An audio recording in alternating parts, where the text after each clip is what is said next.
Good afternoon, everyone. It's already Friday, June the 30th, and we've had just enough rain this week that combined with the warm temperatures, the crops are developing very quickly. We're starting this week's video in a field of P7455R in that landmark area, and the crop here is at the V8 stage. This is a critical time for corn.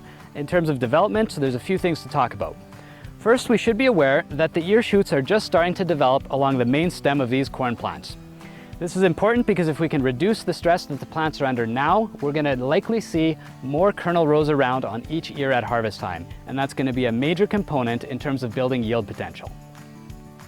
Secondly, we also need to be aware that the tassels on these plants are just a couple of inches from the top, wrapped up in these leaf tips that are going to emerge over the next 2 weeks or so. So that means that the V8 stage is the end of the line in terms of spraying herbicides like glyphosate.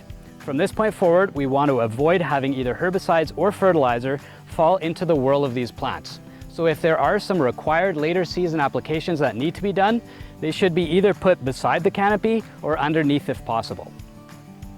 The last thing we want to talk about is just some of the later emerging plants that we've seen this year, especially given how hot it got right after planting. So anything that was planted slightly shallow, we are seeing some later emerging plants, and we're going to talk about how much yield we can expect from them. So in this field, there are plants that look like this, and they came out about a week and a half later than the average emergence date. So a plant like this we can expect to put out an ear, but likely only about 40% of the potential yield that the average ear would have in this field. Then there's also some really late emerging plants like this one, which is probably about 3 weeks later than the average emergence date. Given that these are going to be underneath the canopy of the surrounding plants, we don't expect a plant like this to put on any meaningful yield at harvest time. So this is a great time to go out there and count what kind of plant stand that we have that we expect to put on an ear. And it's even better because you can still see where you are in the field and walk out quite easily. So I've moved over to a soybean plot in the Kleefeld area that features both our existing Extend platform varieties as well as our new Enlist E3. Just like corn, we're having some weed escapes on our soybeans. And top of the list in terms of our conversations with customers seems to be kochia. It shouldn't be a surprise that there are some Group 9 or Roundup tolerant biotypes of kochia in basically all of the municipalities that we serve. So if it's a weed that you haven't seen yet, chances are you will in the near future. So let's talk a little bit about chemistry. If you're on the Extend platform, you can spray dicamba until the R1 stage. So if you have some flowers on the bottom half of your plant, you should still be okay.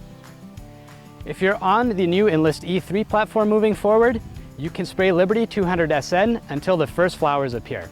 After that, you can still use Enlist Duo or Enlist 1 right until full flower, where you have flowers at one of the top 2 nodes on those soybeans.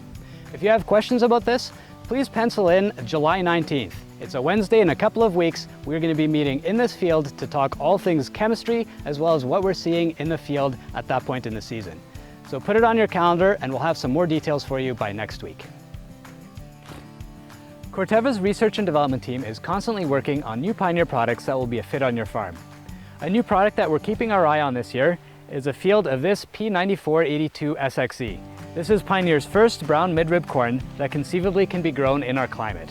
So again, this is going to be a more digestible silage for the high-producing dairy herds that we see in southeast Manitoba.